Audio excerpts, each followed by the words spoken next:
Do you still refuse to have a smartphone? Yes. Could you have a TikTok account? No. Well, if you don't have a smartphone, it's not easy anyway. Christopher Nolan is one of the premier filmmakers of this current era and arguably one of the greatest directors of all time.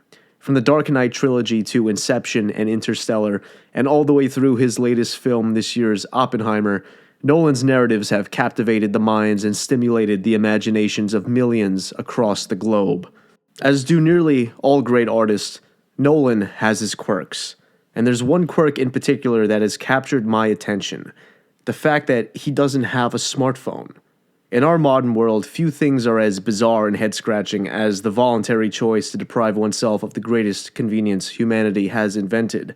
But Nolan evidently does not see it as such. This begs the questions. Why doesn't Christopher Nolan have a smartphone? Is he just a technological Luddite stuck in his old ways? Or is he onto something that the rest of us can learn from? Let's find out. Smartphones aren't the only technological luxury that Nolan rejects. He writes his screenplays on a laptop without an internet connection, and he also declines to use email, preferring instead to hand-deliver scripts to his prospective stars. Nolan's reasoning for abstaining from smartphone usage doesn't come from a skepticism toward technological advances.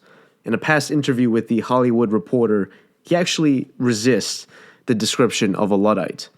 "I think technology and what it can provide is amazing," he said. "My personal choice is about how involved I get." Identifying himself as someone who is easily distractible, Nolan doesn't view the smartphone as a tool conducive to crafting his complex and elaborate films. In fact, he views smartphones as being harmful pollutants to the creative process. "If I'm generating my material and writing my own scripts, being on a smartphone all day wouldn't be very useful for me," Nolan has said. The director always brings his philosophy of focus with him on set, never allowing cast and crew to have their phones on them. The purpose being to airlock each set into a bubble of alternative reality that cannot be breached by the greatest source of distraction, creating an environment where creativity can flourish. In 2023, this may sound like cruel and unusual punishment to some, but Nolan insists that many crews have actually thanked him for the decision. "Phones have become a huge distraction, and people work much better without them," Nolan said in an Esquire interview. "At first it causes a lot of difficulty, but it really allows them to concentrate on what they're doing."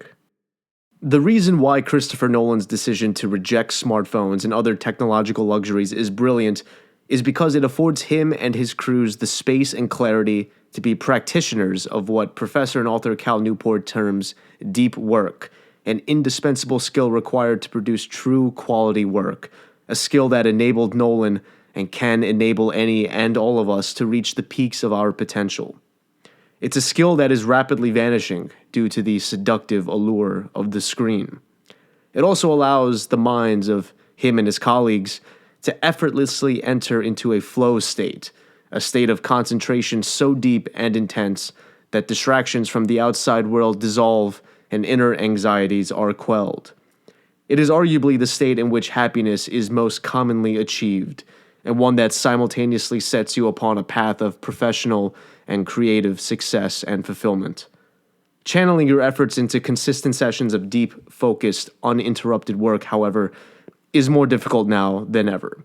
And with future technological advancements on the horizon, it will only continue to grow more difficult. This could spell disaster for the collective, but could prove to be a boon to you, the individual, if, like Nolan, you are willing to sacrifice some of the modern world's luxuries in order to achieve your dreams and aspirations. But, of course, this is easier said than done. So often these days, we find ourselves succumbing to sources of cheap dopamine. And if you're anything like me, you find yourself constantly stacking them. You scroll through social media while binge-watching a new show. You listen to podcasts while you work. And you listen to music while doing nearly anything and everything, as if your life requires a perpetual soundtrack. Is constant connection to the dopamine IV drip conducive to experiencing life optimally? The answer is obviously no. Yet despite having that self-awareness, coming to terms with the alternative is hard, even painful. It may even conjure up feelings of hopelessness. After all, depriving oneself of their device can seem akin to being sentenced to a stint of oppressive boredom. And why willingly subject ourselves to boredom, especially since we have the cure to it right in our pocket at all times? I don't really want to have access to the internet every time I'm bored, Christopher Nolan has said. I do a lot of my best thinking in those kind of in-between moments that people now fill with online activity, so it benefits me. I would contend that the way in which we view boredom as a society has been skewed. We perhaps shouldn't view it as an emotion to avoid at all costs, but rather as an opportunity, not as a wasteland to languish in, but an oasis where our creative potential awaits. The key variable in the boredom equation is our reaction to it. Being bored is generally an uncomfortable feeling that we seek to dispel by any means necessary, and this often leads it to becoming a catalyst for our vices. After just a couple seconds of boredom, the urge to reach for our phones becomes irresistible. Leveraging our neurological shortcomings, the algorithm seizes us and strangles us. We consume content until we come to the unfortunate discovery that, in fact, it is the content that is consuming us and consuming our potential. It traps us in a vicious cycle that can seem impossible to escape from. The issue of confronting boredom, however, is not one that is exclusive to the smartphone-wielding modern world. Screens have only exacerbated the problem. They didn't create it. Way back in the 1660s, French philosopher Blaise Pascal wrote, "All of humanity's problems stem from man's inability to sit quietly in a room alone." Boredom has always plagued our species, but it's critical to remember that it doesn't control us. We have agency over it, through the way we respond to it. Blocking out all the external noise and forcing yourself to face the silence. Face your own thoughts and grapple with your faults and mental reruns of your worst moments is agonizing but necessary. If somehow you're skeptical of this, consider for a moment a study that was done several years ago at the University of Virginia. Timothy Wilson, a social psychologist, recruited a number of undergraduate students at the university and subjected them to what he termed thinking periods, where they were left alone in bland, nondescript rooms, asked to put away their belongings, phones included, and tasked with simply thinking to themselves for between 6 to 15 minutes. Some were instructed to think about whatever they wanted to, and some were given a prompt. Half of the subjects, after the end of the experiment, said that they did not enjoy themselves. Wilson upped the ante. In his next iteration of the experiment, he left participants alone in a room for 15 minutes with nothing but a button that, when pressed, administered to the subject an electric shock. Prior to the experiment, nearly all of the subjects stated that they would actually pay money to not be shocked. After the experiment, 67% of men and a quarter of the women chose to shock themselves. They preferred physical pain to the mental pain of boredom. In our heart of hearts, we know that the fleeting pleasures we experience when we distract ourselves, when we allow ourselves to fall down a rabbit hole of content, isn't synonymous with happiness. It's sedation. We sedate ourselves to be liberated from the silence. But those uncomfortable thoughts that can monopolize a bored mind have a purpose, and that is to know yourself on a deeper level. Through these thoughts, we can self-evaluate and self-examine and come out on the other side as better people. As Socrates believed, knowing yourself is the first step toward wisdom. Without that kind of introspection and self-reflection that boredom fosters, you are just an amalgamation of other people. You don't develop your own interests or beliefs. Your sense of self is totally illusory. Another key benefit of boredom, and one that Christopher Nolan has parlayed into a legendary career, is that it serves as a pipeline to creativity. Rather than endeavoring to sift through mental clutter, boredom allows the mental space for new ideas and insights to enter. As Nolan said, it is those in-between moments when he's bored that he does his best thinking. thinking that has undoubtedly led to some of the cinematic masterpieces we enjoy today. This taps into the clear evolutionary benefit of boredom, the seeking of novel stimuli. It's our brain's way of letting us know that we need to find a challenge to apply ourselves to. It's an incentive for action, and this is key to exploiting boredom in our favor. The act of consuming media, the way in which we typically tackle boredom, is inherently passive. To make the most of boredom, we need to view it as a motivating force towards some kind of action. Without boredom, it's likely that our ancestors would not have discovered fire or invented the wheel.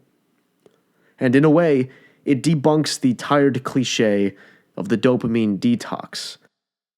Dopamine is the reward chemical, and without it, motivation to do anything can be hard to come by. The very idea of the dopamine detox seems to imply that by temporarily abstaining from screens for however long, we will be freed of our dependence from it. I'm sure that a dopamine detox can help, but when the detox ends, the temptations still remain, and the prospect of a relapse looms heavily. It strikes me as being a quick fix attempt, and frankly sounds too good to be true, which, of course, often means that it is. We have to be honest with ourselves. Screens are an addiction, and a rather insidious one, being that it's so socially acceptable. To not engage in the addiction is to be a societal leper. The first step towards conquering an addiction is to admit that there is a problem, but as stated earlier, this passive self-awareness is not enough. We have to take actionable steps toward some kind of recovery. There is no one-size-fits-all solution. Not having a smartphone like Nolan is not that practical, and although I admire his stance on the topic, I would not advocate for it. Thankfully, we don't need to revert back to the flip phone in order to adhere to Nolan's technological philosophy. The path that I have practiced and that I would suggest is to build a practice of cultivating boredom into your daily life while simultaneously weaning yourself off screen time dependence over time. Set aside a block of time each day to tackle a work problem from a different angle, to write your novel, to set paint to canvas. It doesn't really matter what you do, as long as it is something that provides you with dopamine naturally. What's paramount in your practice of cultivating boredom is the intention you set before you switch your phone off. Musing on the meaning of his experiment's results, Timothy Wilson came to the conclusion that a lack of focus in the thinking periods is what led to the voluntary shocking. Because the subjects were left without direction for their thoughts, they sought any kind of stimuli they could acquire, even if it hurt them. He also postulated that the pressure to think on command proved to be unpleasant to the subjects, so some degree of patience may be required, even if it means falling into a daydream. Cultivating boredom will almost certainly be challenging at first, but with repeated exposure, a tolerance to it will build up, and it'll grow like a muscle. Gradually, with supplements of mindfulness, we will grow stronger and have an easier time resisting the succubus that is the screen. It is then that we can strive to be like the Christopher Nolan of our respective fields.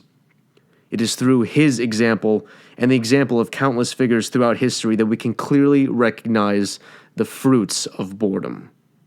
It is imperative that we face the silence, face our uncomfortable thoughts, and learn to use boredom to our advantage, lest we become like the millions of others whose work will never be seen or enjoyed, whose voices will never speak up, whose best selves will forever remain imprisoned in potential.